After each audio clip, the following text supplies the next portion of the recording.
பாலு மகேந்திராவின் ராமன் அப்துல்லா, பாரதி ராஜாவின் கிழக்கு சிமையிலே இருவரும் படைப்பாளிகளிடம் பயின்றவர். 30 ஆண்டுகளாக தமிழ் சினிமாவில் தனக்கென ஒரு பெயர் பெற்றவர். கின்னஸ் படமான சுயம்பரத்திலும் இருந்தவர். இவரின் நடிப்பு திறமையை சொல்லும் ஒரு படம் ஆச்சாரியா. அன்றிலிருந்து இன்று வரை வெற்றிக்காக ஓடிக்கொண்டிருக்கிறார், ஓயாமல் உழைத்துக் கொண்டிருக்கிறார். எண்ணங்கள் அழகானால் எல்லாமே அழகாகும் என்பது போல இந்த ரெட் ஃபிளவர் திரைப்படத்தில் இந்த படம் விக்னேஷ் அவர்களுக்கு ஒரு பெரிய சக்சஸ்ஃபுல் ஃபிளவராக கையில் கொடுக்கும் என்ற வாழ்த்துக்களோடு அழைக்கிறோம். ஏஜென்ட் விக்கி விக்னேஷ் அவர்களை உங்கள் முன் பேச அழைக்கிறோம்.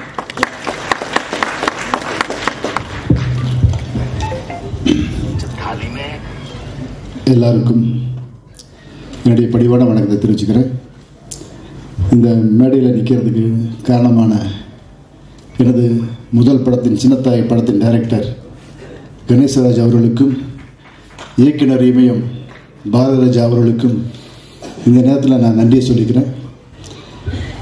இந்த ரெட் ஃபிளவர் ஆடியோ டெய்லர் வெளியீட்டு விழாவிற்கு வருகை தந்திருக்கும் எனக்கு டைரக்டர் பாரதிராஜா மேலே ரொம்ப மரியாதை. எனக்கு அவ்வளோ பிடிக்கும். அதுக்கு ஈக்குவலாக வாசர் எனக்கு ரொம்ப பிடிக்கும். அது ஏன்னே தெரியல. அவரோட சந்தர்ப்பம் மட்டும்தான் நடித்தேன். அந்த படத்துலேயே அவரோட ரொம்ப அவ்வளோ எனக்கு அவர் பார்த்தா ரொம்ப பார்த்துட்டே இருக்கும் போது தோணும். அவங்களுக்கு நன்றி. நமது புரட்சி தளபதி விஷால் அவர்கள், அவர் வந்துட்டு ஒரு நடிகராக மட்டும் தான் உங்களுக்கு தெரியும்.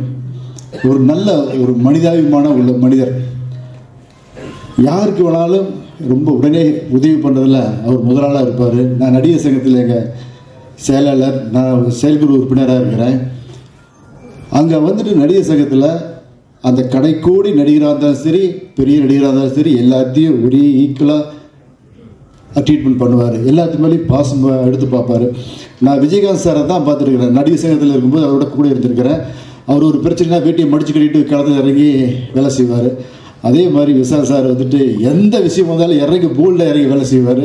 2 பேர்த்துக்கு உள்ள டிஃப்ரெண்ட் என்னென்னா, விஜயகாந்த் சார் கோவப்படுவார், விஷால் சார் கோவப்பட மாட்டார். அதுதான் டிஃப்ரென்ஸ். அப்புறம் இங்கே படத்தில் என் கூட நடித்த நடிகர்கள், ஒஜிமதன் சார்லாம் லெஜண்ட். அவர் வந்துட்டு ஒரு புது பட நடிகர் மாதிரி ஏதாச்சும் ஒரு விஷயத்த இருந்தாலும் ஃபோன் பண்ணி கேட்பாங்க. என்ன விக்னேஷ் என்ன பண்ணுறீங்க? நான் போஸ்டர் பார்த்தா நல்லா இருக்குது, இது டப்பிங் படம் நான் பார்த்தா டப்பிங் நல்லா இருக்குது. அவ்வளோ ஒரு ஆர்வமாக படம் என்ன நல்லா இருக்குது, எப்படி வந்துட்டு இருக்குது, எப்போ ரிலீஸ் பண்ண போகிறீங்க, எப்போ அப்படின்ட்டு அடிக்கடி அவரால் ஃபோன் பண்ணி கேட்பாங்க. இதெல்லாம் நினச்சி கூட பார்க்க முடியாது. இத்தனை வருஷத்தில் இத்தனை படம் நடித்து எம்ஜிஆர் சிவாஜி சாரோடலாம் நடித்து இவ்வளோ தூரத்தில் இருந்து கூட அந்த ஆர்வம் அவர்கிட்ட இருந்து நான் பிரமிக்க வச்சது. எனக்கு அப்படியே மிரண்டு போயிட்டேன். அந்த அளவுக்கு அவர் ஆர்வமாக இந்த படத்தை பற்றி கேட்டுகிட்டே இருப்பாங்க. அதுக்கு காரணம் விக்னேஷ் இந்த படத்தில் ஏதோ இருக்குது, ரொம்ப நல்லா இருக்கிற மாதிரி இருக்குதுப்பா, ஏதோ நல்லா இருக்குது, நான் டப்பிங் பேசும்போது பார்த்தேன், அதனால தான் நான் அடிக்கடி கேட்குறேன் என்ன லெவல் இருக்குது அப்படின்னு கேட்டுகிட்டே இருப்பாங்க. அவருக்கு ரொம்ப ரொம்ப நன்றி. அப்புறம் அஜயரத்னம் சார், நான் சொன்ன உடனே இந்த படத்தில் வந்து நடித்து கொடுத்தாங்க. அப்புறம் நாசர் சார், தலைவர் சார், விஜய் சார் வந்துட்டு நீங்கள் எல்லாம் பார்த்துருப்பீங்க, கிராமத்தினா தான் பார்த்துருப்பீங்க. இந்த படத்தில் ஹாலிவுட்டு கலக்கிற மாதிரி ஒரு கேரக்டரில் பண்ணியிருக்காரு. ரொம்ப நல்லா பண்ணியிருக்காரு. அவர் வந்துட்டு எல்லாருமே கிராமத்தனாவே பார்த்துட்டாங்க. அப்புறம் சுரேஷ் மேன் சார், அவர் ட்ரெஸ்ஸை போட்டாலே அவர் கெட்டப் அப்படின்ட்டு ஜம்முனா இருப்பார். அப்புறம் படத்தில் நடித்த ஹீரோனி அவங்க வரல, ஏதோ வெளிநாட்டில் இருக்காங்க. அவங்களுக்கு இந்த நேரத்தில் நன்றி சொல்லிக்கிறேன். மற்ற நடித்த அத்தனை நடிகர்களுக்கும் என் நன்றியை சொல்லிக்கிறேன். எல்லாம் சொல்லிட்டு நினைக்கிறேன். அப்புறம் இந்த படத்தில் நடித்த டெக்னீஷியன் பற்றி சொல்லணும். ஃபஸ்ட் கிளாஸான ஒர்க்கர்ஸ், எல்லாருமே அற்புதமான கலைஞர்கள், எல்லாருமே யங்ஸ்டர்ஸ், சின்ன பசங்க, எல்லாருமே 25 30 வயசு அவ்வளோதான் இருப்பாங்க. டைரக்டர் ஆண்ட்ரூ சார் வந்துட்டு நைட் 2 வேலை வாங்குவார். அதெல்லாம் சலிக்காமல் வேலை செய்வாங்க. நானும் அவங்களோட வேலை செய்யும்போது அவர் சொல்லுவாங்க, சார் நீங்களே வந்துட்டு இவ்வளோ தூரம் இன்ட்ரெஸ்டாக ஒர்க் பண்ணுறீங்க, நான் வந்துட்டு ஒர்க் பண்ணுறதுக்கு என்ன சார் அப்படின்ட்டு என்னை ஒரு இன்ஸ்பிரேஷனாக எடுத்துக்குவாங்க. அவங்களுக்கு என்னுடைய நன்றியை சொல்லிக்கிறேன். உங்களை பற்றி பேசுகிறதுக்கு நிறைய மேடைகள் இருக்குதுன்னு கண்டிப்பாக நான் உறுதியாக சொல்ல முடியும். அந்த மேடையில் உங்களை பற்றி நம்ம பேசுவோம். இந்த படத்தில் என் காவியா அவங்க நடிச்சிருக்காங்க. அவங்க நல்லா பர்ஃபார்மன்ஸ் பண்ணுற ஒரு ஆர்டிஸ்ட்டு.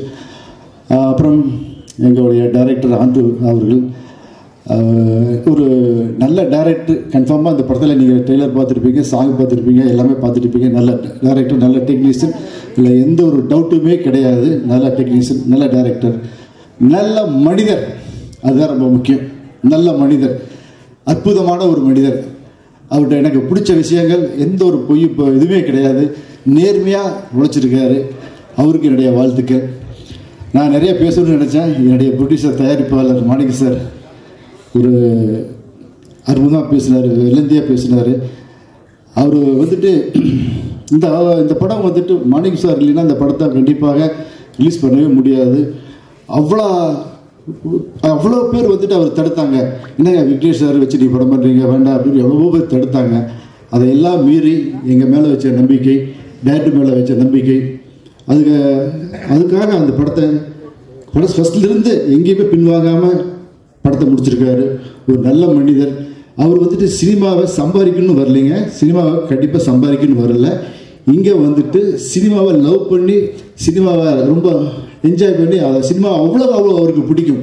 சினிமா மேலே அவ்வளோ பற்று உள்ளவர். அவர் சினிமாவுக்கு வர்றது நிறைய டைரக்டர்கள், நிறைய டெக்னீஷியன்ஸ்க்கு ரொம்ப ஒரு வரப்பிரசாதமாக அமையும். ஏன்னா இந்த படம் எனக்காக இல்லைன்னா கூட தயாரிப்பாளர் மாணிக்கம் அவர்களுக்காக இந்த படம் பெரிய ஹிட் ஆகும். ஏன்னா மாணிக்கம் சார் வந்துட்டு இந்த படம் ஹிட் ஆச்சுன்னா நிறைய படம் பண்ணுவார். இந்த படத்தில் வர படத்தை எடுத்துக்கிட்டு வீட்டில் வச்சுக்க ஒரு மனிதன் கிடையாது. நிறைய படம் பண்ணணும் அப்படிங்கிற ஒரு ஆர்வம் உள்ள ஒரு மனிதர். அதனால இந்த ரெட் ஃப்ளோர் படத்தை கண்டிப்பாக நீங்கள் எல்லாமே தியேட்டரில் போய் பார்த்து வெற்றி படமாக அமைச்சு கொடுக்கணும்.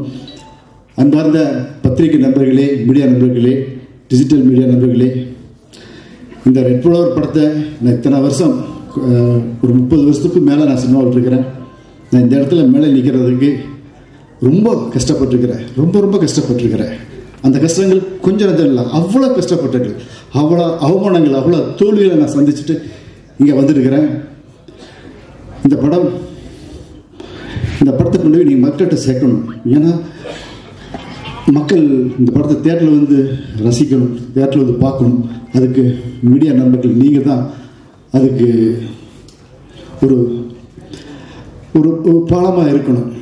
ஏன்னா நான்லாம் வந்துட்டு சினிமாவை எனக்கு எதுவுமே எனக்கு பிடிக்காது. சினிமா தான் எனக்கு அவ்வளோ பிடிக்கும். சினிமாவுக்காகவே நான் இந்த மேடையில் செத்து போயிட்டா கூட சந்தோஷப்படுவேன். அவ்வளோ தூரம் எனக்கு சினிமா பிடிக்கும். அந்த சினிமா அந்த அளவுக்கு பிடிக்கிட்டு தான் நான் இத்தனை வருஷம் கழிச்சு மறுபடியும் ஒரு கம்பேக் கொடுத்து ரெட் ஃப்ளவரை கொடுக்கறதுக்கு என்னால் முடிஞ்சது. நான் தோக்கலாம், என்னுடைய முயற்சி தோக்கக்கூடாது, முயற்சி தோக்கக்கூடாது, நம்பிக்கை தோக்கக்கூடாது. அதனால் இந்த ரெட் ஃப்ளவர் படத்தை மக்கள் நீங்களாம் போய் மக்கள்கிட்ட சேர்க்கணும். அதே மாதிரி நான் ரசிகர்கள் மக்கள்கிட்டலாம் கேட்டுக்கிறேன். இங்கே இருக்கிற பொதுமக்கள், மாணிக்க சாருடைய ரிலேஷன்ஸ், என்னுடைய நண்பர்கள், துப்புள்குடி உறவுகள் எல்லாத்துக்கிட்டும் கேட்டுக்கிறேன். நீங்கள் எல்லா வெளியூர்லேருந்து எல்லா ஊர்லேருந்து வந்திருக்கிறீங்க. நீங்கள் ஒவ்வொரு ஊர்லேயுமே நீங்கள் வந்துட்டு இந்த படத்தை மக்களோடு போய் சேர்க்கறதுக்கு ஒரு முயற்சி பண்ணணும். கண்டிப்பாக முயற்சி பண்ணுவீங்க, நீங்கள் செய்வீங்க, ஒரு நம்பிக்கை இருக்குது. எல்லாருமே தியேட்டரில் வந்து படம் பார்க்கணும். தியேட்டரில் வந்துட்டு எப்படின்னா அப்புறம் போய் பார்த்துக்கலாம், ஒரு வாரம் கழிச்சு 2 வாரம் கழிச்சு. நம்ம முன்னாடியெல்லாம் அப்படிலாம் பார்த்தோம், அப்படிலாம் இல்லை. படம் ஓப்பனிங் அன்றைக்கே பார்க்கணும். அந்த வெள்ளி சனி ஞாயிறு 3 நாளில் நம்ம எல்லாம் படம் பார்த்து முடிச்சிடணும். நீங்கள் மட்டும் இல்லை, நம்ம ஊர் இருக்கிற எல்லா ஜனங்களையும் நண்பர்கிட்ட சொல்லி, என்னுடைய நண்பர்கள், என்னுடைய பெற்றோருடைய உறவுகள், நீங்கள் எல்லாருமே ரொம்ப ஒரு சின்சியராக கஷ்டப்பட்டு ஒர்க் பண்ணி இந்த படத்தை போய் தியேட்டரில் வந்துட்டு மக்கள் வந்து பார்க்கறதுக்கு நீங்களாம் முயற்சி பண்ணணும். பண்ணுவீங்களா? நம்ம கண்டிப்பாக நம்மளுடைய உறவுகள் எல்லாம் வந்துருக்கிறீங்க. நம்ம தியேட்டரில் வந்துட்டு எல்லாத்தையும் பார்க்கறதுக்கு நம்ம முயற்சி பண்ணணும். பண்ணால் தான் இந்த படம். ஏன்னா நம்ம வந்துட்டு முன்னாடிலாம் வந்து பார்த்தீங்கன்னா என்னுடைய சின்னத்தாய் படம்லாம் ஃபஸ்ட்டு ஓப்பனிங் ரிலீஸ் ஆகி 1 வாரம் கூட்டமே இல்லை. அப்புறம் பிக்கப் ஆயிடுச்சு. 135 நாள் ஓடிச்சு. ஒரு எத்தனை நாள்? 135 நாள் ஓடிச்சு. இது மாதிரி நிறைய படம். ராமநாதபுரத்துலலாம் ஃபஸ்ட்டு ஓப்பனிங் கம்மியாக தான் இருந்துச்சு, அப்புறம் பிக்கப் ஆயிடுச்சு. அப்படி இருந்துச்சு. இப்போ சினிமா அப்படி இல்லை, ஃபஸ்ட்டு நாள் தான் அதனுடைய தலையிலிருந்து. அதனால நீங்கள் ஃபஸ்ட்டு நாளே போய் தியேட்டரில் குவிஞ்சிடணும். நம்ம உறவுகள் எல்லாருமே, நண்பர்கள் எல்லாருமே தியேட்டரில் போய் ஃபஸ்ட்டு செகண்ட் நாள்லேயே 3 நாள்லேயே நம்ம வந்துட்டு படத்தை வெற்றி படமாக வாங்கிக்கிறணும். அதனால் இந்த வாய்ப்பு நன்றி கூறுகிறேன். மீண்டும் ஒரு முறை இங்கே மேடையில் வந்திருக்கும் அனைத்து கலைஞர்கள் ஜாம்பவான்களுக்கும், அப்புறம் நம்மளுடைய team warrior sir Guhan sir வந்திருக்காங்க, அவங்களுக்கு நன்றியை தெரிவிச்சுக்கிறேன். இந்த மீண்டும் ஒரு முறை பத்திரிகை நண்பர்கள் இந்த படத்தை மக்கள்கிட்ட கொண்டு போய் சேருங்க அப்படின்னு உங்களுடைய பாதம் தொட்டு பணிவுடன் கேட்டுக்கிறேன். வாய்ப்புக்கு நன்றி நன்றி நன்றி நன்றி. அடுத்ததாக நாம் பேச அழைக்கிறோம் ரெட் ஃப்ளவர் திரைப்படத்தின் அறிமுக இயக்குனர் Andrew Pandian. Pentamedia graphics, Land Marvel Animation Studios, Acker Studios, Prism and Pixels என்ற விஎஃப்எக்ஸ் தொழில்நுட்ப துறையில் 700 படங்களுக்கு மேல் பணி செய்தவர். முதல்வன், அந்நியன், சந்திரமுகி, சிவாஜி என்று நீளும் வெற்றி படப்பட்டியல். தன் முதல் படைப்பில் இந்தியா எப்போதும் பயங்கரவாதத்தை தூண்டுவிக்காது, எதிர்த்து வலிமையாக நிற்கும் என்று ரெட் ஃப்ளவர் படத்தின் மூலம் ஆணித்தரமான அழுத்தமான கதை சொன்ன அறிமுக இயக்குனர் ஆண்ட்ரூ பாண்டியன் அவர்களை உங்கள் முன் செல்வார்த்தையில் பேச அழைக்கிறோம். உங்கள் எல்லாருடைய அன்புக்கும் ரொம்ப தேங்க்ஸ். முதல்ல நான் கடவுளுக்கு நன்றி சொல்லிக்கிறேன். எனக்கு ஹீரோவுடைய கண்கள்லையும் நம்ம ப்ரொடியூசர் மாணிக்க சாரோடைய கண்களையும் தயவு கொண்டு பண்ணார். அப்புறம் சீஃப் கெஸ்ட் வந்திருக்காங்க விஷால் சார், அப்புறம் வாசு சார், எல்லாருக்கும் ரொம்ப தேங்க்ஸ். எல்லாருக்குமே உங்கள் அன்பு ரொம்ப பெருசுன்னு தெரியுது. இந்த ப்ராஜெக்ட் வந்து ரெட் ஃப்ளவர் இது 2047 பார்த்தீங்கன்னாக்கா மால்கம் டைனஸ்டின்னு ஒன்று சுப்ரீம் பவர் ஆகிடுது. அவன் வந்து பார்த்தீங்கன்னாக்கா உலகத்தில் உள்ள எல்லா நாடுகள் மேலேயுமே டேக்ஸ் போடுறான். அந்த டேக்ஸ் இன்னைக்கு வந்து அமெரிக்கா டேரிஃப் போடுற மாதிரி. அப்போ அந்த டேக்ஸை பே பண்ணாத நாடுகள் மேலே தே ஜஸ்ட் இன்வேட் படையெடுப்பான். அதே மாதிரி அவன் இந்தியாவுக்கும் அந்த இதை போடுறான். இந்தியாவுக்கு போடும்போது என்ன ஆகுதுனாக்கா இந்தியன் கவர்மெண்ட் வந்து அதை எதிர்க்குது.